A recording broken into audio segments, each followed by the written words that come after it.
Instead, I ended up getting my first job out of college was actually after working in several nonprofits. My first job out of college was actually working at the State House. And I learned that I could actually make a really big difference in the lives of a lot of kids, a lot of youth, amongst a lot of other people, our seniors, our veterans.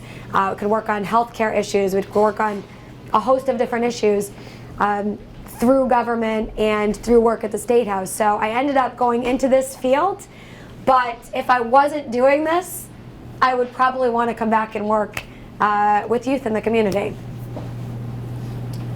Finish the statement. Civics is important and should be taught in schools because. We make a lot of important decisions as your state legislators that impact your daily lives, and a lot of people don't really think about that when you're going through your work routine or your school routine. But a lot of the things that you do on a daily basis are actually things that have been decided by those who are in government, by your leaders. So this morning, how many people got in a car to come here? Or how many people will be in a car at some point within the next week or so? Okay, almost everybody, right? So when you get in the car, what's the first thing you have to do? Seatbelt, right? So you have to put your seatbelt on.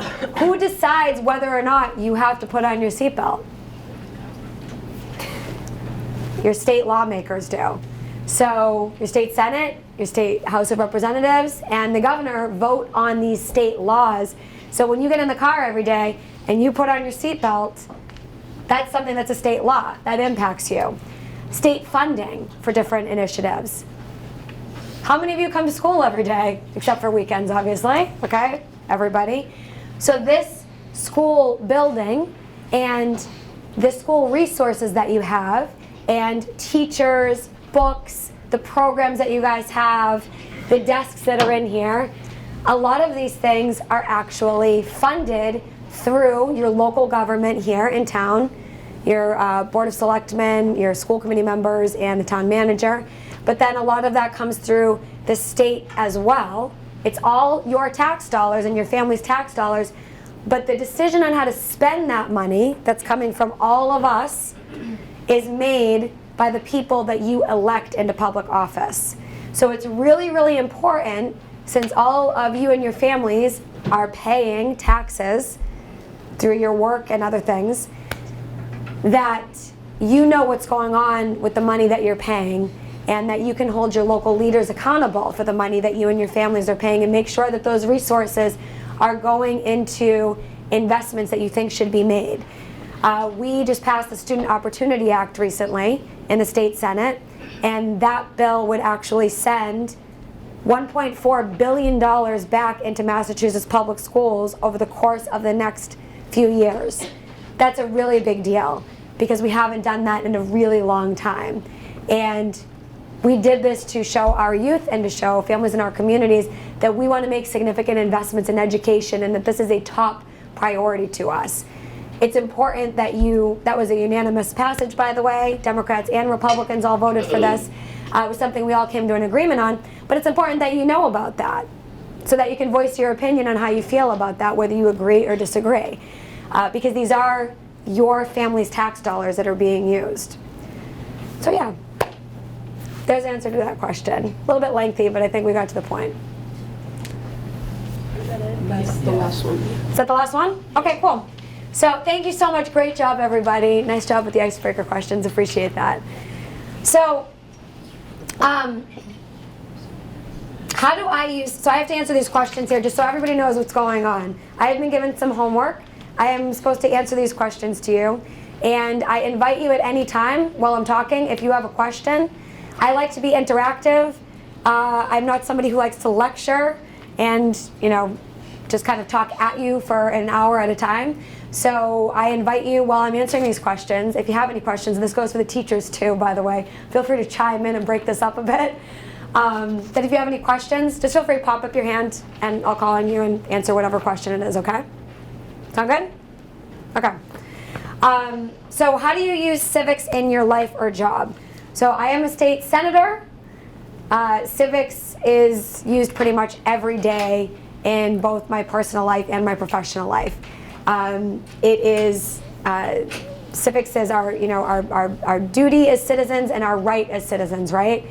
And what we do is we vote on different laws, we vote on state funding like we talked about, and we also provide constituent services. Constituent is a kind of strange word. Does anyone know what the word constituent means? Okay, so that's why we don't use that word that often, but constituent means a resident, somebody that lives in the community that you have been elected to represent. So all of you in this room who live in the town of North Andover are my constituents or Senator Tarr's constituents. Senator Tarr couldn't be here this morning. But if you live in North Andover, you're a constituent of ours in the state Senate, okay? And what we do alongside voting on important laws is we actually help out constituents with issues that they might be having, state-related issues.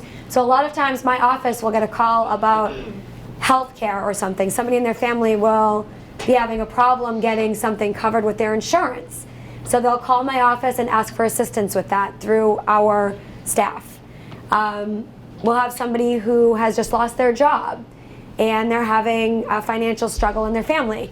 They'll call my office and ask for assistance with either unemployment or getting in touch with somebody who can help them to do a job search or things like that. We'll get calls about all sorts of things that people might need assistance with. Potholes, believe it or not. We get a lot of calls about potholes. Your family's tax dollars and your parents pay taxes.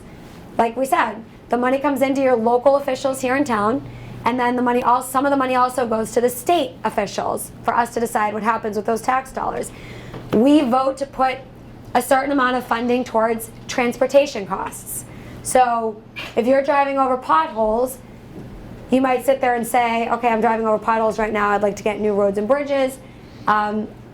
We have a system where there is a schedule of when certain roads get updated, when certain bridges get fixed, and things like that. But people will call us and say, hey, while this street is on the list waiting to get repaved, can you try to make a phone call and see if we can get somebody to come out and fix this pothole? Because I'm scared that I'm going to drive over it and get a flat tire or get in a car accident or something like that.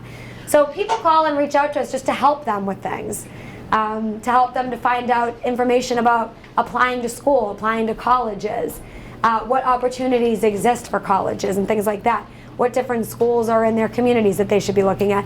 All sorts of questions come into our office, and we are here to help people. But civics is basically something that's used every single day as a state senator. So that's the answer to that question. Are there any questions about that? Everyone's all rolling. We're all good. All right, good. So Representative Wen is here too. Is she in the other class? She's in the other class. Everything's great. Perfect. Like clockwork.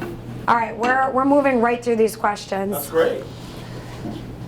Why am I in government? What got me into this line of work? I think I already touched on that I got into government kind of, not planning on it. I was offered a job. I needed a job. I needed health insurance at the time. There was a paycheck involved with the job that I was offered. And I will admit that when I got a job actually working in government, it was at the State House in Boston, okay? And a state representative had offered me this job. He had interviewed me. He heard that I spoke some Spanish and that I was from this community. And he said, I hear some good things about you. I want you to come and work in my office. So I went and I took the job, again, because I needed health care and I was wanting to get a paycheck. Paychecks are good things, right? So I took the job, went to go work at the State House, and I found out that as an elected official, just by watching him and watching his colleagues who were elected officials, that you can really do a lot of good things. I've been working on a lot of important initiatives, actually. One of the initiatives that I worked on was passing civic education in Massachusetts to make sure that you're all informed about what your government does. This was something that we voted on to become law. It's one of the reasons why you're all sitting here today.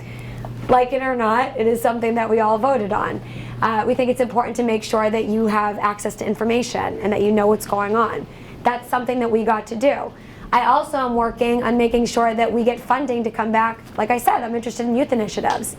So we've gotten funding to come back to the North Andover Youth Center because they struggle to raise enough money to be able to provide services to the kids in the community. So we've actually worked in the state legislature to get funding to send back to the youth center to make sure that they can provide services. You get to do that as a state legislator. You get to work on things like that as a town official. So that's, I think, you know, what I've learned being in this so far, and I. Can I interject? Yeah. If you don't mind? Yeah, At please do. time, you know, because these kids are in the civics program now, they're dedicating a year. Can you give me a loose timetable of when the ideas started percolating that you really wanted this civics idea through the process of trying to get it accomplished all the way to Governor Baker signing it? Is there an So estimate? I know it's probably a huge story, but do you have like little insiders track on the process? it's taken years, okay? It's taken years. This was something that actually started long before I entered into the legislature. I'm one of many elected officials who has been championing trying to get civics into our public schools to make sure everybody knows what's going on in government. And I personally filed my own bill to make sure that civics was passed to include in public education curriculum. My first year in office, which was actually in 2013, and I filed that bill. I went in, I testified at committee hearings. I was talking to my colleagues. We had started doing civic education days without having passed the law yet, in working in coordination with teachers like Mr. McGravy and teachers from other schools. I've gone to Haverhill, I went to Methuen, I was going to Lawrence, I had gone to a lot of different schools in this area, and we were actually trying to raise awareness in this region about the importance of civic education in order to you know, make sure that everyone was getting that information, even though we hadn't yet been able to pass it at the state level, but also to help to raise awareness about the importance of passing this at the state level. So it took several years to actually get all of our colleagues on board with actually passing something comprehensive at the state level. And then we had to get everyone at the State House to vote on it. And then we had to get the governor to sign off on it, which he was happy to do. So it did take a long time, but I'm happy to say that all of the effort and all of the work produced results. It just took a little bit longer than we had expected it to take. I think when I first got elected, I was like rearing to go and very, you know, excitable about the prospect of hopefully passing that in my first year or two in office. And things in state government go a little bit more slowly sometimes than even your state legislators would like. So a lot of patience, a lot of hard work, a lot of conversations is what it takes to get bills passed into law. There's a lot of different committee hearings that you have to go through and questions that need to be answered, so on and so forth. So it was quite the process, but here we are. So it's passed eventually. So was that why are you in government? Was that the one that you were addressing? I kind of came in a few minutes ago. I'm sorry, what'd you say? Were you on number 4, why are you in government? What got you in that line of work? Is that where you were, or were you? Why are you in government? Yes. Yep. Okay. So best and worst parts of my job's Best next. parts of your job, please. All right. I'll start with the worst first so I can end with the best. All right. What is the worst part of the job? The worst part of the job.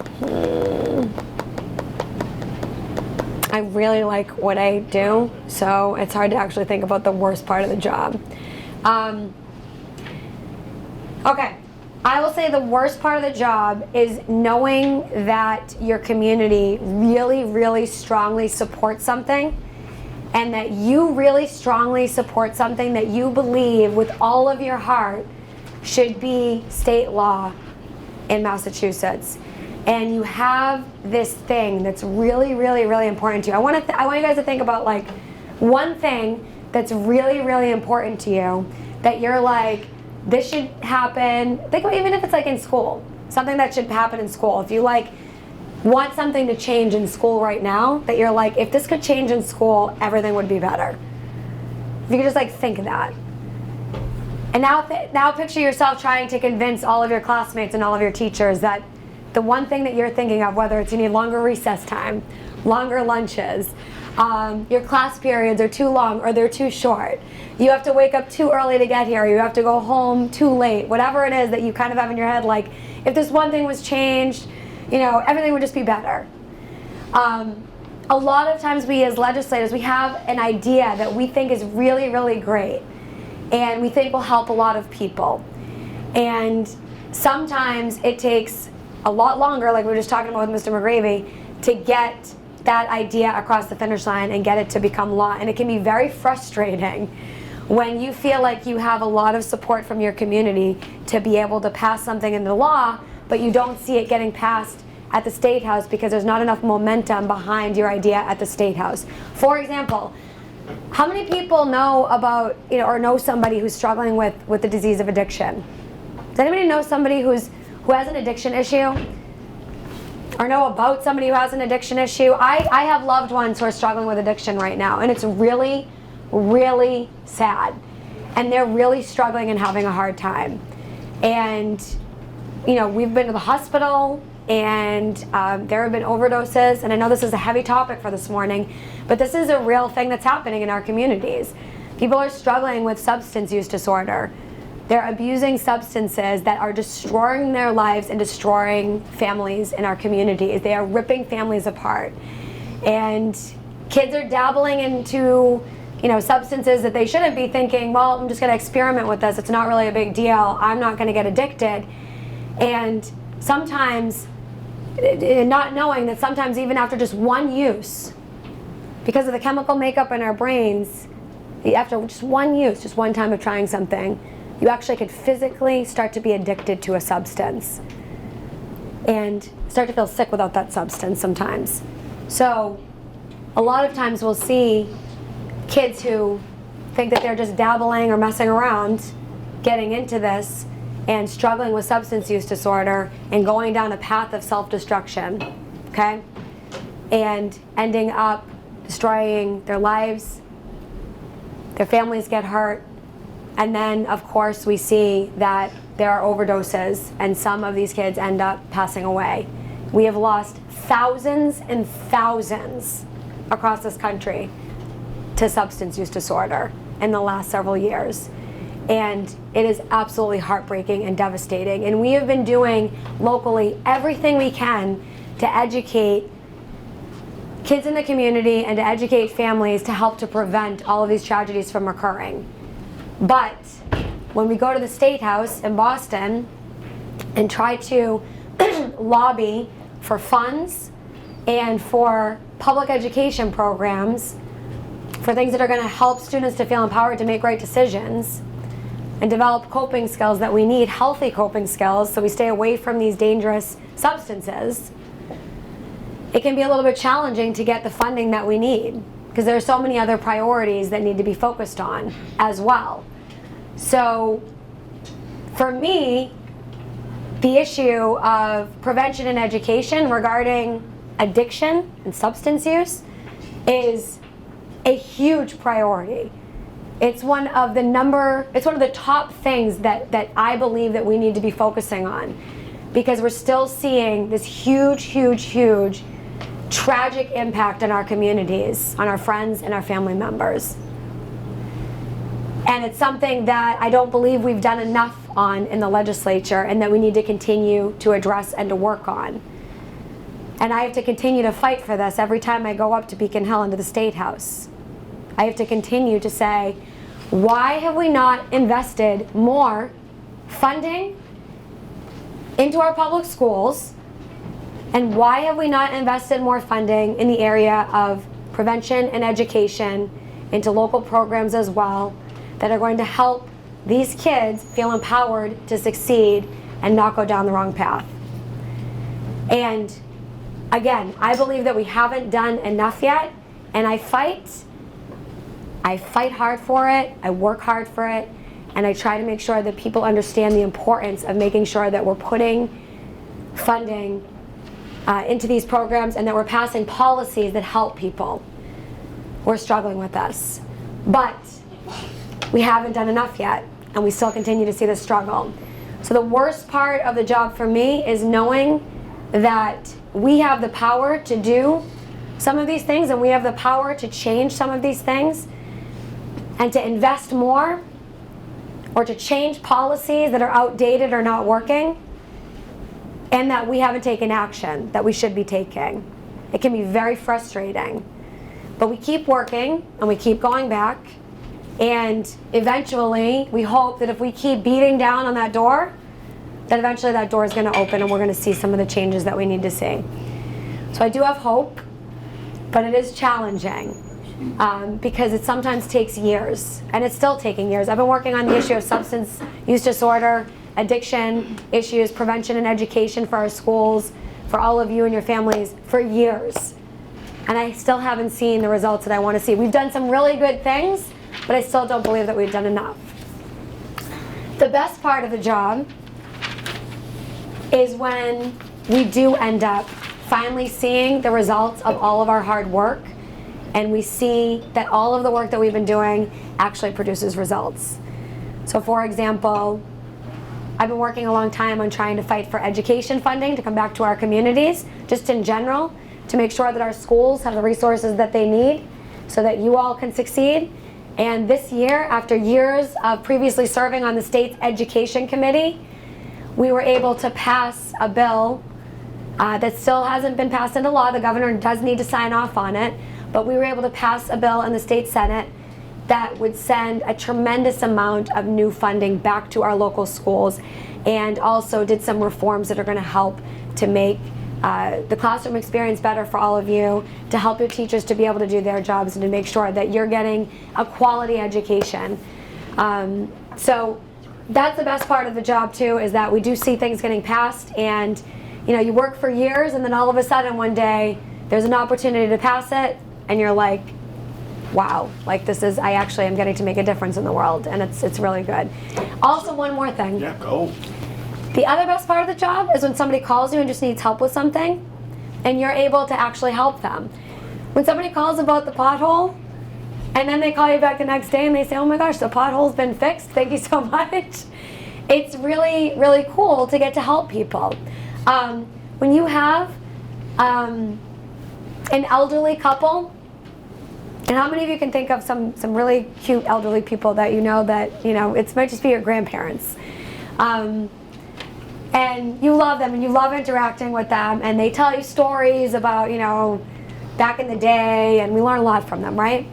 But I love when an elderly person will call my office, and I don't love that they have to call my office for assistance because that's unfortunate, but if they call my office and they need assistance with something, I love being able to help them. A lot of times we will get calls from somebody saying that they're having an issue with Medicare or Medicaid, their health insurance, and they need to visit the doctors. They have something that's going on, you know, because of their age and, you know, other things that are going on, maybe illnesses, and we're able to help them to get the access to insurance coverage that they need and be able to make those doctor's visits and to get the medicine that they need. So that's awesome too, getting to help people. We like getting to help people in the state legislature. That was a good answer on both ends. So you know, obviously, you know former town manager, now state comptroller, Mr. Mailer, who you've had to work with. Obviously, the gas crisis, you spent a lot of time working with one another. So when he came and spoke to us a month ago, he created this slogan that I was excited about. I don't think the kids were as excited as I was. But it was very simple. It was, government is good stuff. And what he was trying to say to the kids is that a career in government is not boring, is not lame, it's a really cool job. And there are opportunities as you're younger, not much older than all of you, for you to do this. So if you could just address, obviously you got involved in government very at a young age. You also have interns, some of my former students, so you see kids close to their age getting involved in government. Could you just pitch them a little bit about a career in government, why it is good stuff? I think it's good stuff, but why do you think it's good stuff? So when I was your age, I would actually roll my eyes at everything pertaining to government because all I related it to was my dad just yelling at the TV, okay? And I would be like, all right, all of these, like, this is when I was your age, all of these old people are all dressed in these suits and just yelling at each other all day long, and why can't they just get along? And why do they have to be screaming at each other? and I don't want any drama, with all of, and I would watch my dad yelling at the TV and getting angry and stomping off, and then my family members, I'd watch them fight about whatever they just saw on TV from whatever political campaign was going on. And I was like, ugh, I'm all set. I don't want any of that in my life. That is a bunch of drama that I don't need. I want to help people. I want to work with kids. I want to work with families in my communities, and I want to make a difference for people.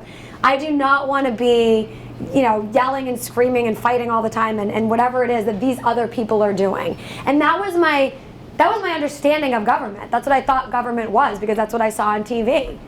And I can tell you from my experience being a state senator right now, certainly there are times that people have political arguments, and we see that happening on Twitter. How many of you are on Twitter? Anybody? Most of you are Instagram, right? Instagram, is that what everyone's on? Snapchat? Everything? Okay. Social media of some sort, right? So whatever your social media outlet is, you'll see a lot of this happening right now on social media. And how many of you are following what's going on with the presidential campaign right now? Okay? So you might have your preferred candidate, whoever it is, right?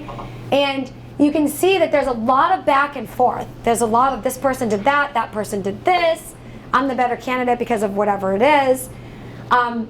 But I can tell you that once you actually get into the position and you're doing the work, that stuff is, it's not part of the actual work of government. The actual work of government is doing all the things that we've been talking about. It's helping people, it's serving people, it's making a difference in your community. It's fighting for the finances needed to be able to run these important programs in our regions. It's helping the elderly couple that came in that needs assistance. It's helping the veteran that came in that needs assistance. It's making sure that we have opportunities for students like you to all succeed in the community. So you get to help people, and that's why I think it's good stuff. It's not, being in government, especially in state government right now, is not all that you see on Twitter. The everyday work that we do is really connecting with all of you and trying to make a difference. And I hope that you will all consider, even if it's not a career in government, first of all, I hope you will consider a career in government, consider it. But even if it's not for you, I hope that, today in talking with me or in listening to what we've been saying inspires you to make sure that you follow what's going on and that you stay involved, because it's really important that you participate in some form in what's happening in your local, state, and federal government activities. So I have all of the stuff on here. I want to actually just open it up to some questions right now. Can we do that? I know there's like some more questions right here, but I'd love to open it up to questions. And maybe some of the teachers or something can get some of that started. I think the lecture period has. I think that we've done enough lecturing, right? You guys get it? Yeah. This is a long period right now, so we're gonna break it up a little bit. If you were if you were gonna introduce a bill, like a bill you were interested in, how long do you expect the process is gonna take? So it's different for everything. Sometimes I've introduced a bill and it's gotten passed within the same session, which is 2 years at a time. I just introduced actually a campaign finance reform bill that makes our campaign finance system, which means the donations that we get from people who support us and the way that we spend the money in our campaign account, more transparent and accessible to all of you, okay? So I filed a bill to make access to the documentation about where we're getting money and how we're spending it in campaigns more transparent to all of you, so you can see it more readily and more easily. And I filed a bill just at the beginning of session, and that was in January, and I was just able to pass that bill in the state Senate yesterday. So that was a really cool experience. I got to get up on the Senate floor, talk with my colleagues, give a speech at the State House, ask everybody to vote for my bill, and everybody voted for the bill. Senator Tarr, who couldn't be here with us today, who's the opposite side of North Andover as me. Some of you have Senator Tarr as your senator. He was in favor of the bill as well. I'm a Democrat, he's a Republican. We had a concession, we had a compromise version here, and we voted on this bill and passed it to make our campaign finance process more transparent. Other bills, however, like my substance use education and prevention curriculum bill, have taken a lot longer. And I've been filing that bill since 2013, and we still haven't seen that get passed. And that's, like I said, that can be a source of frustration as well. But we keep working. So it's different for different bills. I filed over 100 bills. So some of the bills get passed. Some of the bills take a little bit longer to get passed. Hello. Why, good morning, How Senator. are you, Mr. Superintendent? How are you today? It's good to see you. Very good to always see you. So we're doing questions right now, Mr. Great. Galligan. We've had some good ones. Not yet. Well, we did have one good question from over here. Talking about from the students. Yes. Which college? So I actually went to, thank you for asking that, great question. I went to community college, Middlesex Community College, and here in this area we have Northern Essex Community College. I went to Middlesex Community College. I don't come from a family with a lot of financial resources. My mother was 17 years old when she had me, okay? I went to Middlesex Community College and I worked really hard there, and I ended up going on from community college, getting a scholarship and going to Wellesley College in Wellesley, Massachusetts, and getting my bachelor's from Wellesley College. But I started off at community college first, and I first went to Methuen High School. So I was born and raised in Methuen, just right the next exit down from here. Have you ever passed a bill that you thought would be good, but then it ended up having like the wrong effect? That's actually a really great question. Thank you for that.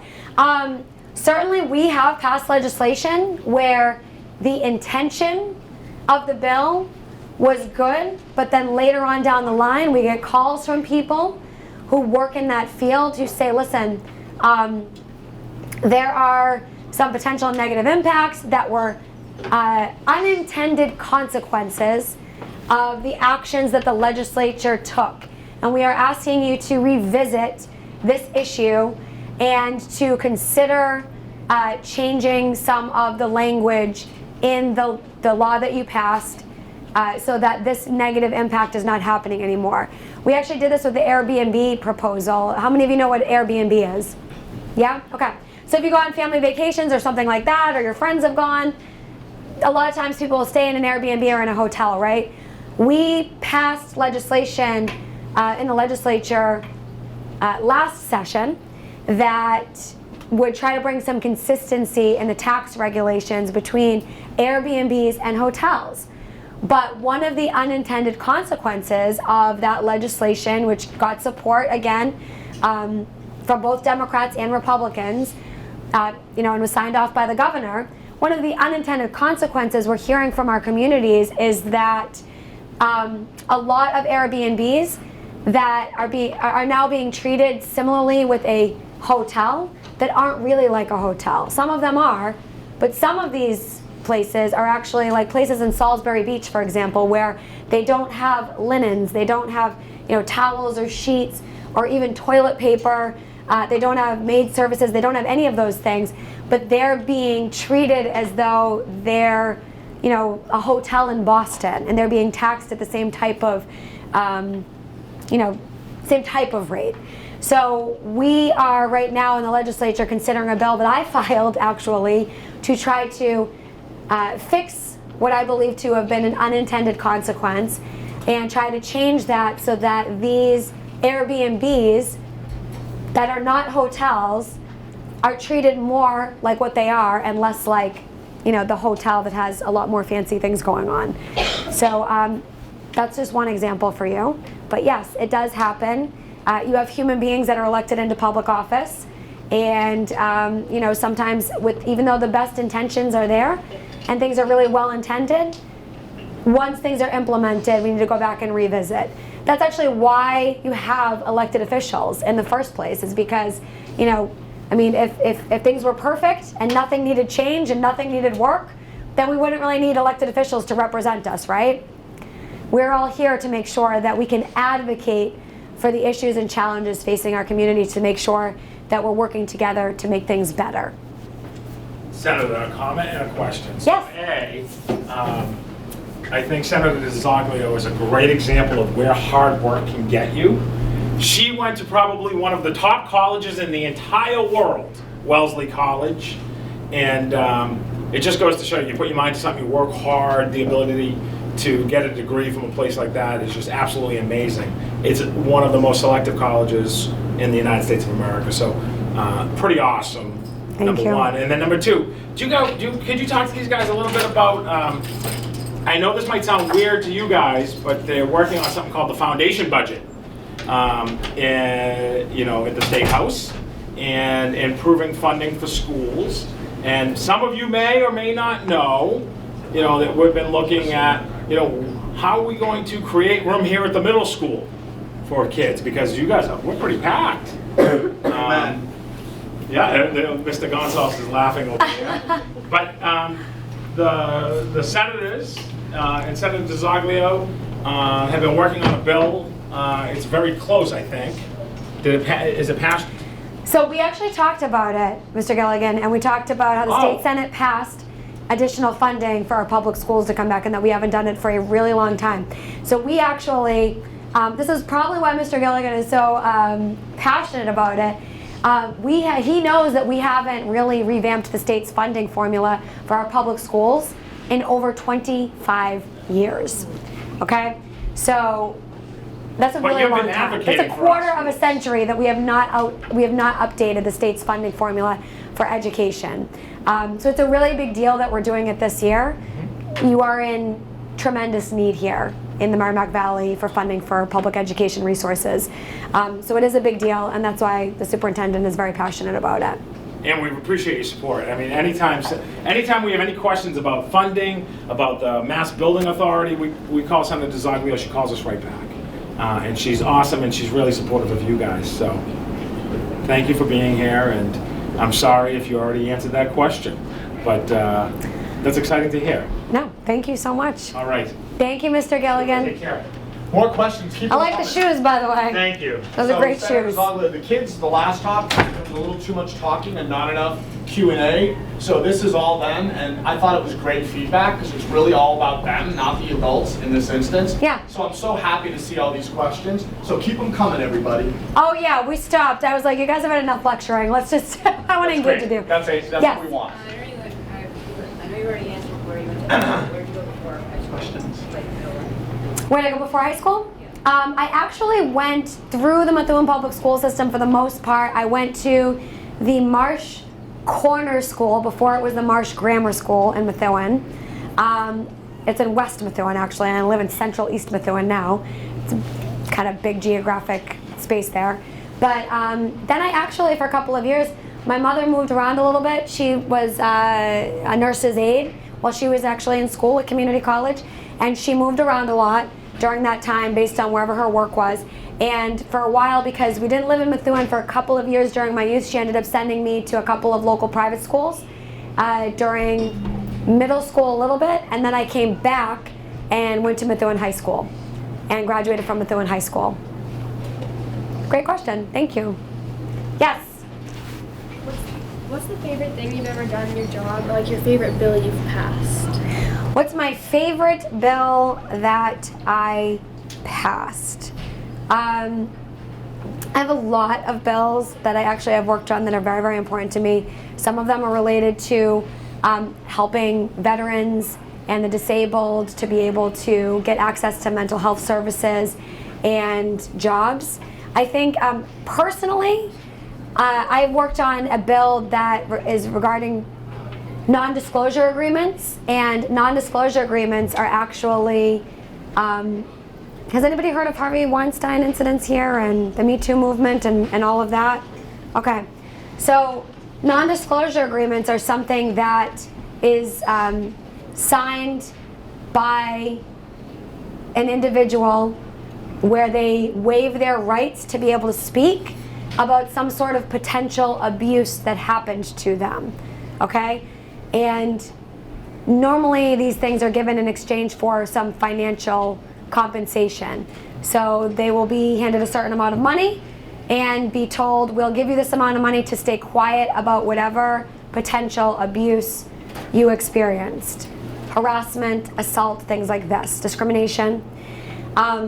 Our state government is using these agreements right now, and your family's tax dollars are actually being used to pay for these agreements that are silencing people who may have been harassed, discriminated against, assaulted, or have access to information about some potential public corruption even. I completely disagree with that, and my colleagues in the Senate joined me in my concern about this issue, and the Republicans and Democrats unanimously voted on my bill in the state Senate to ban the use of these silencing agreements that are paid for with taxpayer dollars in the state Senate. So that's something that is one of my favorite bills that we've been able to pass. I feel like it's something that will help a lot of people who otherwise would have been silenced about a bad experience that they had, and should be able to talk about that experience with their family, friends, church members, whoever it is. But we have a long way to go because we have not passed it statewide yet. So it's still potentially being used in other areas in state government, and that is something I continue to work on. But we did pass it unanimously, and like I said, it was a bipartisan effort. The Republicans and Democrats agreed unanimously in the Senate that we needed to make change with this, and I hope that that's something that we'll continue to have a conversation about and address moving forward for the entire state. So thank you. Yes? What was the first bill that you passed? What was the first bill I passed? See, you're making me think about my age right now. It's a good question. It is a good question. I'm like, Okay, so one of the first bills. yeah, so I'm a new state senator. I've only been a state senator for less than a year, but I was a state representative before I became a senator. So I was elected for 6 years in that. And so the bill that I passed was actually, I remember it now. It was a campaign finance reform bill, similar actually to the bill that I passed yesterday.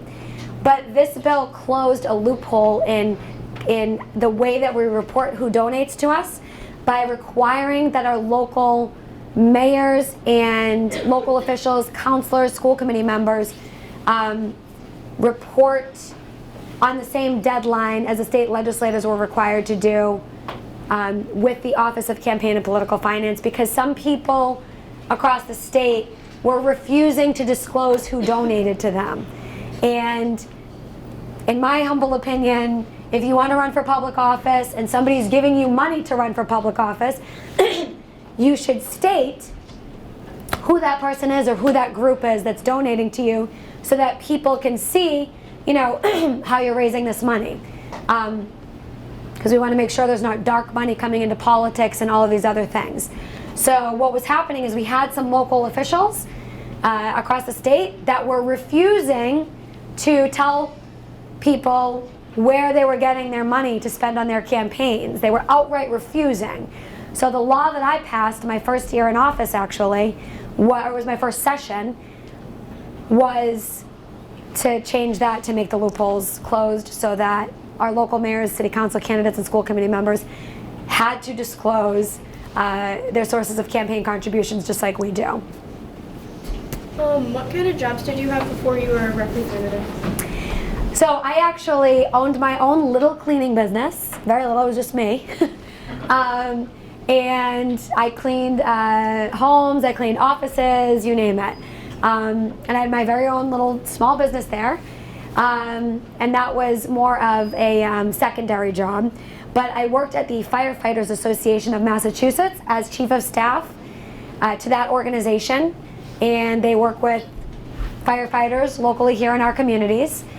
I also worked at the State House for a while as a legislative aide to a state representative. And I also worked in multiple nonprofits for several years before I actually got into government. So I worked at Harbor House, which was a teen home that I worked at actually as a live-in mentor. It was a young women's teen home. And I lived there and I did mentoring programs with the teens there. I worked at the United Teen Equality Center. I don't know if any of you know what that is, but it's a teen center that is now located in Haverhill. They have a base in Lawrence, and they started out in Lowell. So while I was actually working on my degree part-time, going to Middlesex and Lowell, I was an adult student.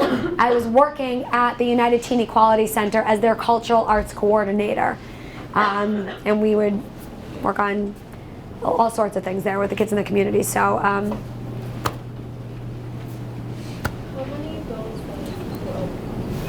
many bills were you? excuse me? How many bills did you pass? How many bills have I passed? I'm actually not sure offhand how many bills I've passed. I think that we can compile that information if you guys actually want to know, because I'm actually interested in that and I haven't thought about it for a while. But I can say this session, my own bills, I know that I passed 2 policy initiatives. One was the banning of the non-disclosure agreements in the state Senate.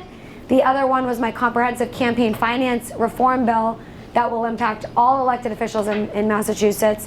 That just passed the Senate yesterday.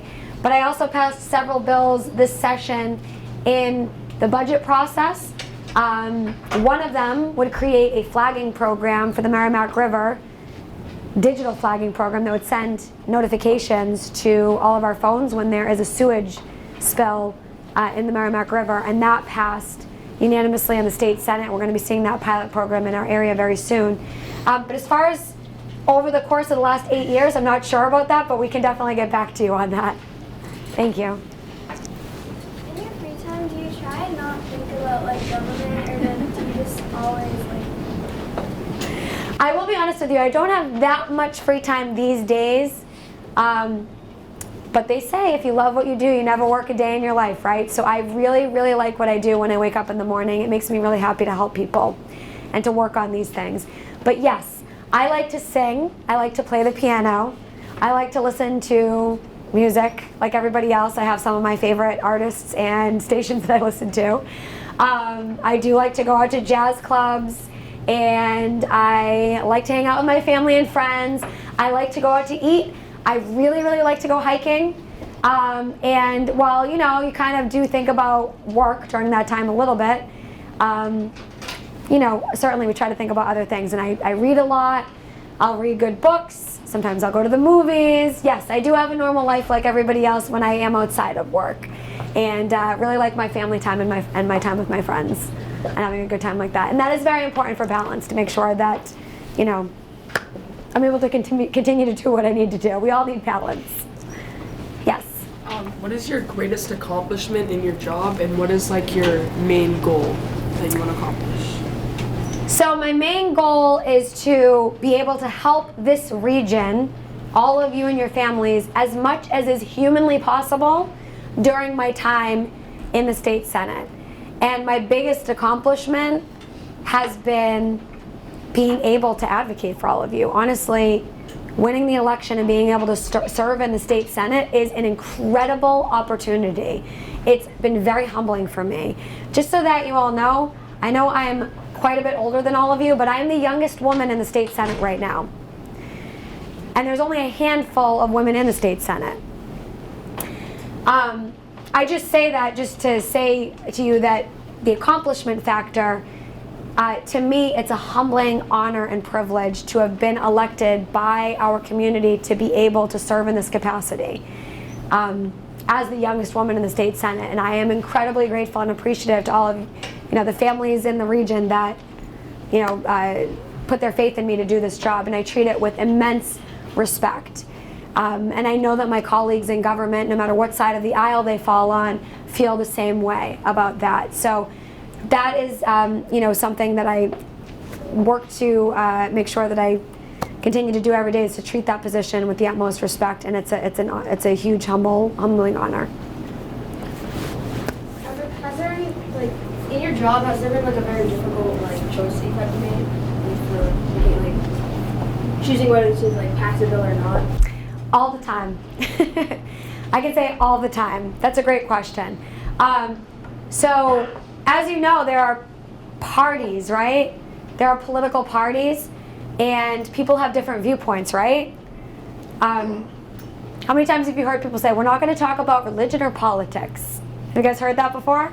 Yeah, everyone's heard that, right? Oh, don't talk about religion or politics. No, because nobody wants to argue, right? And they think it's going to start an argument. Especially today, there's a lot of volatility going on. There's a lot of anger going on. And people are frustrated no matter what side they fall on. You hear a lot of frustration happening, right? So when we go into work, it is a little bit different at the state level, I will say. I think Massachusetts is a great example of how to work across the aisle no matter what side you're on. And Massachusetts is setting the example to Washington, D.C. about how to behave in a professional manner and how to be able to disagree without being disrespectful.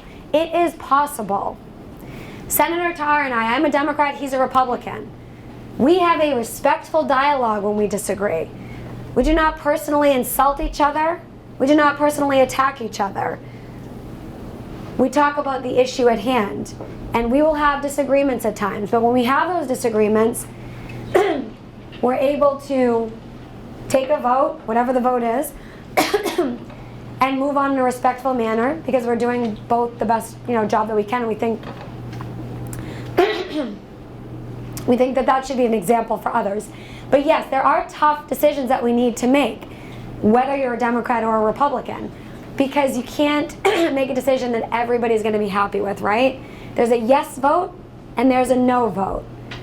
And I can just say right now, I want to just put this out here as just a little exercise. How many people have ridden on a school bus before? Okay? Okay. There have been bills filed that say that every school bus should have seatbelts on it. Okay? But, and some of you have somebody been to the State House with me on this before? Yeah, a couple of you, I know. So, some people think that every school bus should have a seatbelt because it's going to protect kids. Other people think that school buses should not have seatbelts because what if there's an accident and then the kid gets trapped and can't get out of it, and what if something really bad happens with that? There's a debate going on around that. Think really quickly. If you had to vote right now, yes or no, and we're taking a vote on this issue, how many people think you should absolutely put seatbelts on school buses? We're going to do a show of hands, and then I'm going to ask you how many people think, no, don't put seatbelts on school buses. You ready? If you're a yes vote, put seatbelts on school buses, raise your hand. Okay? If you're a no vote, raise your hand. Okay? So you guys would have won the vote, but there were disagreements, right? There were disagreements. Not everybody believes the same thing. What about holding your hand in your phone while you are driving? Okay? There's a bill right now pending in Massachusetts to ban using your phone while you're driving. Some people say you can use your Bluetooth, you can use your headset, that's perfectly fine, but you shouldn't be holding it in your hand while you're driving. Other people say, get out of my car, I can handle it, I know how to hold my phone in my hand, and I can drive just fine while holding it in my hand. There's a debate. People fall on both sides of this issue.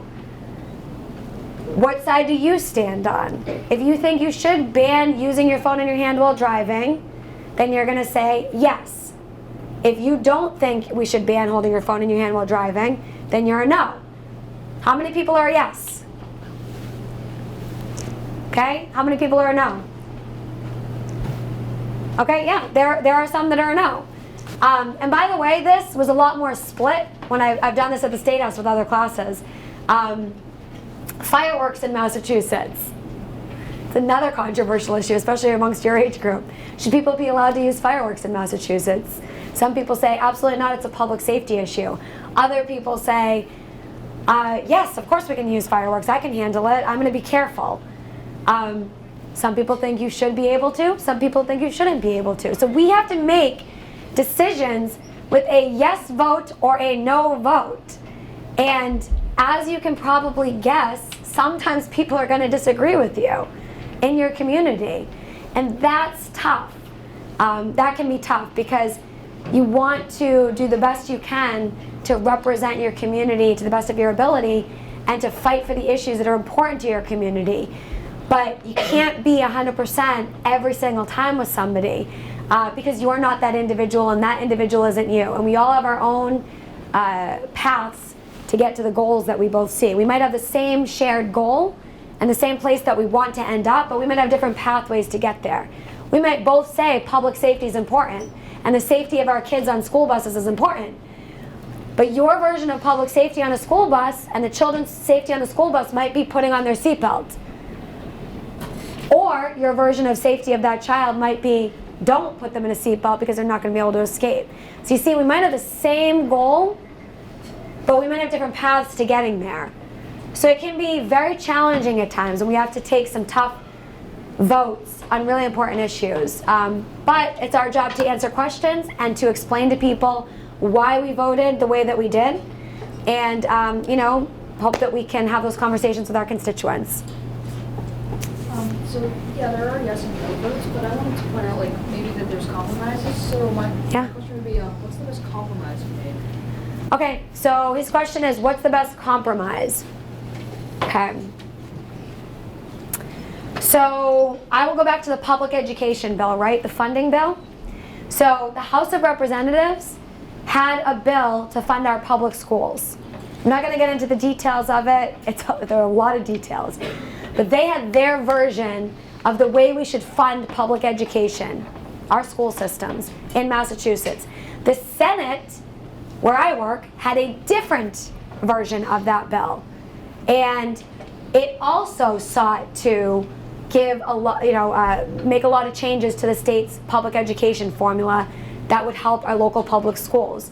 And then the governor had his version of the way he thought we should change our public education funding formula.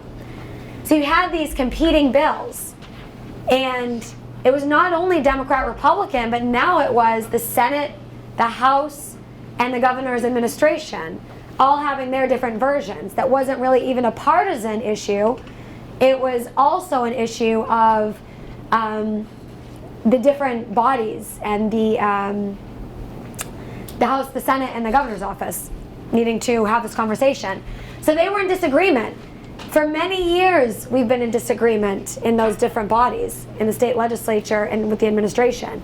And that's why this bill hasn't gotten passed for several years. That's why it's such a landmark move that the legislature just did in passing this comprehensive bill. But the way we were able to pass this bill is just what I said. It's a compromise bill.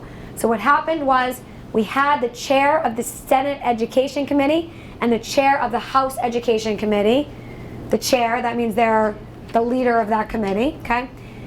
They came together with their committee members and they worked really hard, meeting with teachers, superintendents, parents, students, advocates, to come up with a compromise version of all three of those versions of the bill. And then even added in some things from our local communities. I was speaking with all of our local school districts about some ways we could improve the bill. They took some of my recommendations even, and they put my recommendations in the bill to help make the bill better for our region. That's compromise. It takes conversation. It takes respectful dialogue with each other that will produce results. Other questions? Yes. Do you have people that you work closely with that are like out of the state, or anything like not in the state senate? Yes, so in the state or outside of the state? Either one. So I do have relationships with people outside of the state, but most of the things that influence my work come from within the state, and even more of the things that influence my work have to do or come from this region. So even though my title is state senator, I am essentially a representative of all of you. I represent all of you when I go to the State House. I am your voice. I am your advocate. It's my job to fight for all of you, to make sure that you are represented. A lot of people hear state representative or state senator, and what they think is, oh, this person represents the state to all of us, and that we come in and we tell you what the state's doing. And it's actually not the case. What our job is to do is to listen to all of you outside of the state senate, and to make sure that we're bringing the conversations like we're having today, to hold on to those conversations and to bring those conversations into the state senate, and to use what we hear in our districts to impact state legislation that we pass.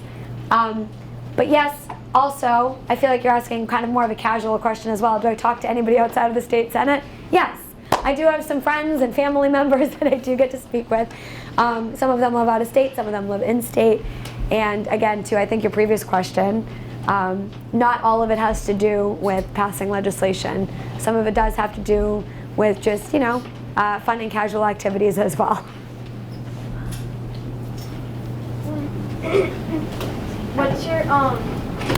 What's the worst or like? So we are in break mode in the other room. So Just one last question, Okay, cool. Mr. McGravy, and then we'll put it. Sounds great. What's your worst or least favorite bill that you've ever wrote? So I like the bills that I've personally filed myself as the lead sponsor. So I don't really know if I have a. I already said, you know, some of the work I've done with non-disclosures and substance use education are really near and dear to my heart. So personally, I really like those bills. I don't think I really have a least favorite though out of the bills that I've sponsored, because if I choose to be the lead sponsor and file a bill, it's usually because I'm pretty passionate about it. So I kind of, you know, there's kind of a level playing field. A lot of these bills do different things. I might have a bill that's working on, like I have a couple of bills that are working on regulating gas companies right now, right? That's another issue that's very near and dear to my heart. I don't place that less though than you know, the public education bills that we've worked on or other bills that I filed. I think that it's just that they impact different sectors. I've been working on the Merrimack River and filed bills pertaining to helping clean up the Merrimack River. Cleaning up the Merrimack River is very important. Making sure that we're holding our gas companies like Columbia Gas accountable is very important as well. I think that, you know, we can advocate for both, and I don't really consider either of those two things or any of the other bills as being my least favorite. I think that it's just, you know, they work on different issues. Great question, though. So Thank I'm you. sorry I interrupted the vibe of the questions. I apologize. So first of all, please give Senator DiZoglio a round of applause.